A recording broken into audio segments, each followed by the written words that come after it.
That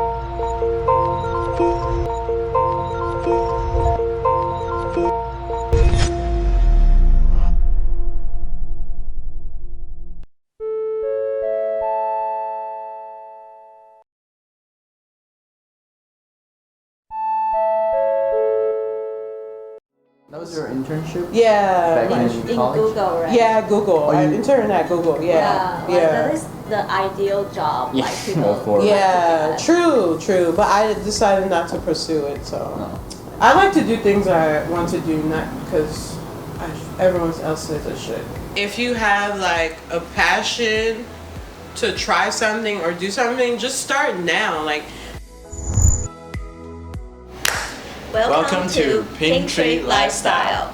This is our second episode. Today we are pleased to have our guest Nnedimma from DC, the USA.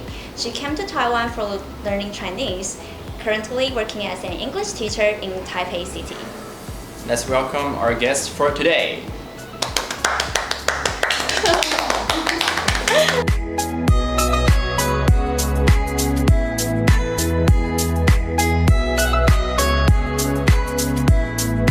Yeah, before we get started, I would like to share with you like how do we get to know each other. Do you remember that?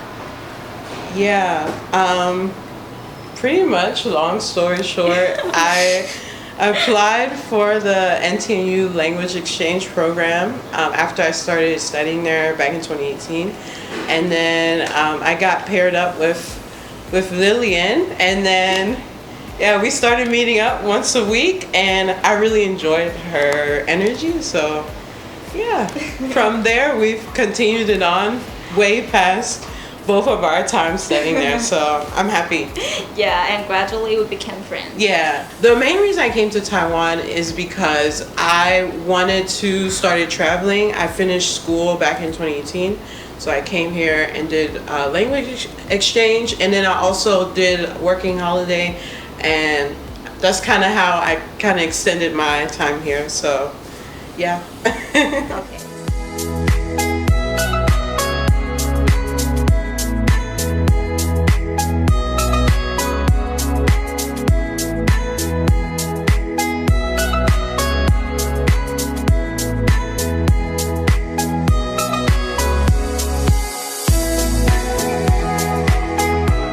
So why is Taiwan? Oh, Taiwan. Okay, that's a good question. So I actually studied in Japan first, and then I studied in China. And in China is where I first got introduced to the thought of going to other Chinese-speaking countries. And a lot of my friends were like, oh, China's okay, but have you gone to Taiwan?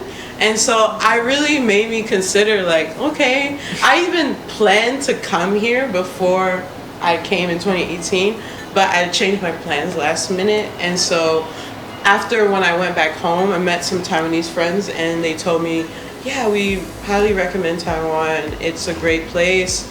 It's a hidden gem. You should go. And my friend, I have a close friend I met in China. He also recommended it to me. So I just like, okay, I believe you. I'll go. And yeah, it's been great. And what impressed you the most when you first came to Taiwan? I don't know. When I came here, I wasn't sure what to expect. I thought it would be similar to China in some way, but it's not at all. Like people, it's very different. Like people are more Nice. way more nice, more calm, more inviting, more open from the start. Like even when I'm standing around somewhere, someone randomly come to me, "Do you need help?" I'm like, oh no, but thank thanks. you. It's just a simple thought of people wanting to help each other. It's, you know, it's rare to find in the U.S. I mean, we have it, but not to the same level as Taiwanese people here. Are willing to help. Yeah. Like, even though they don't speak English. Right. Even if they don't speak, I'm like, wow, you're going all this way for a stranger. It's amazing. What is your first impression? Of the Taiwanese people. Besides them being nice and very helpful, It doesn't I have would to be positive. Oh yeah, but the first impressions were positive for sure. I'd say curious as well. Yeah, because I think because I'm black too, a lot of people approach me more. Like a lot of times people come to me, where are you from? Are you from Africa? Or they want to touch my hair, ask my hair, how my hair is done. That stuff like that. I know a lot of them are just simply curious and wanting to know more. I know, because I asked you, can I touch your hair? Yeah. Yeah, but it's really cool for us because we don't have like different people from we're not really diverse. Yeah. Yes. Last part, we'll be asking like little fun facts about don't read my Okay. little notes. Okay. That's my secret. Okay, and then what do you like about Taiwan like the most? Seriously. Definitely the convenience. Oh yeah. Yeah, I think in the U.S. we have problems with like things being too far from certain neighborhood. So like, for example, like where I live now, I can go across the street to the grocery store, and I mean, there's a grocery store in my neighborhood, but it's not across the street. You know, I have to walk. I live in DC, so you don't have to drive, but I have to walk 20 minutes to get to the closest one, you know? So things like that, I think I would miss it dearly when I leave, but yeah, it's nice. And like, yeah, it's so convenient. 24 hours there? Yeah, 24 hours, you know. You can get anywhere around the country by bus, train, flight, you know. It's so easy, and it's not that too expensive. That was your internship? Yeah. Back in college? Google, right? Yeah, Google. I interned at Google. Like that is the ideal job. Yeah, Like people. of course. Yeah, true. But I decided not to pursue it, so. Can you talk about the experience in Google? Oh, well, it was just internship, so just summer internship. So when you're doing the internship, when you're about to graduate, you can decide to apply for the full-term role. And so actually I interned there after I came back from China. And I said, oh, it doesn't matter what happens here, I'm going to go abroad regardless. And like when I did the internship, it was fun and all, it was a good experience, but I don't think working in tech is for me personally. Yeah, I know for some people, when I told my friends that, a lot of people were, dream job, right? yeah, people are like, this is a dream job, like why are you not taking it? But for me, I'm like, I don't think I'll be happy working in an environment like that, so I didn't take it because of that. And my parents were really pissed at me. Only imagine, yeah. When I told them, because I told them months later. I told them, no, I'm going to Taiwan. Oh yeah, I turned the job down. Google in Taiwan. Yeah. I would be mad at you if you. No, it was not for me. But my friends were like, you can just come and then you can do Taiwan later. I'm like, why would I do that? I want to go right now. Wow. Either now. I mean, I could have gone later, but I think it would have looked really different later. But I don't, no. I like to do things I want to do, not because everyone else says I should. Yeah, so when that happened, my parents were super upset. Like, I could still. This is a really good chance for you. Yeah, no, it's okay.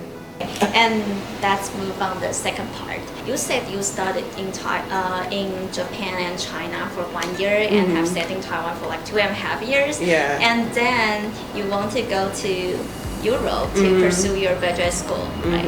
So it seems like you're a person like really like get easily to go out of your comfort zone. What pushes you to do like go to a new place and start a new life there? Oh, that's a good question. Honestly, I think it's always been in me. I've always wanted to travel growing up. And so when I got the opportunity to do it and meet people from all over, I'm like, wow, I need to see more.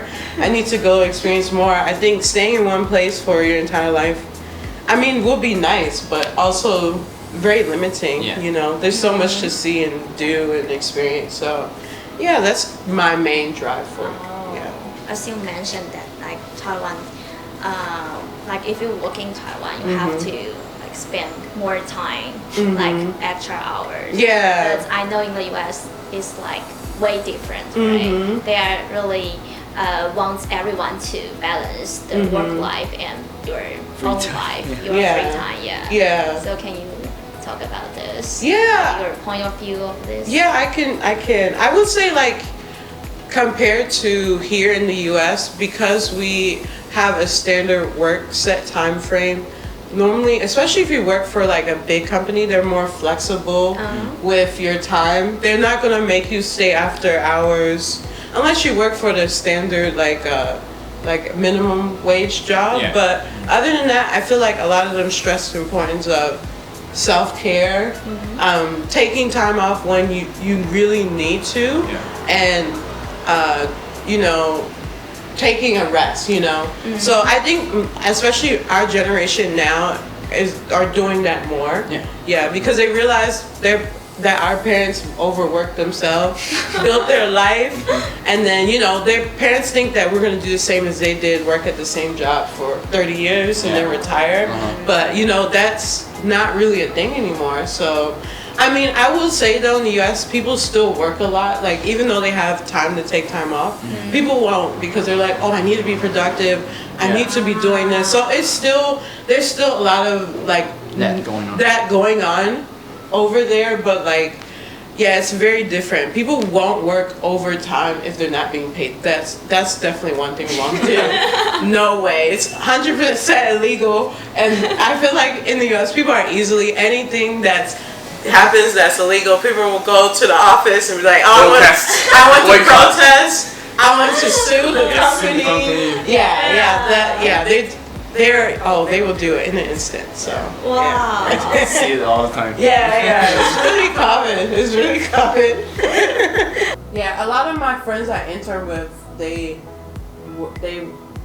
went on and to do the job full time, because it's the same job but full time, and then more responsibilities and more pay. And yeah, I think so. A lot of them, they're very like settled in their life. Like a lot of them they're going to get married. They want to have one of them have 2 children. So we're not at the same time in our life, so it's okay. Yeah, and I think that's totally okay. So some of them, they stayed working there, or some they're moving on to other positions. But I think once you get work like that, it's easier to find other work.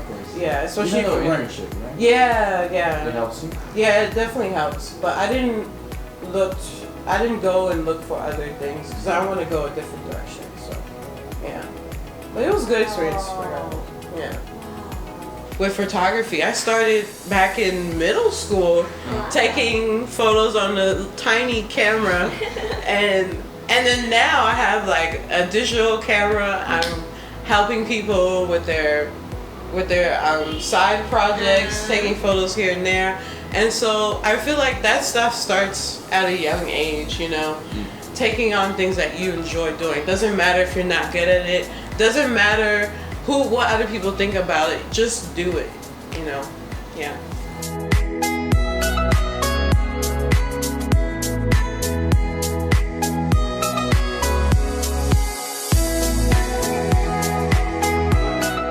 And how about if you like fail? Just keep going. You have to keep going. I mean, you will fail at some point, yeah, but you know, don't let that discourage you. Yeah, because I've definitely have failed. Yeah, but were you like ever be like afraid of it, or? Yeah, definitely. But I feel like I think another thing is you really need to surround yourself with people that will encourage you and push you, and that's just as important too. You know, I joined, well, I don't know about how it is in Taiwan, but like in the US, we have a lot of programs outside of school that you can join that teach you about whatever, like if you want to do like coding, like art, you know. So I started early and joined those programs, and that really helped me push further into going into those fields. So yeah.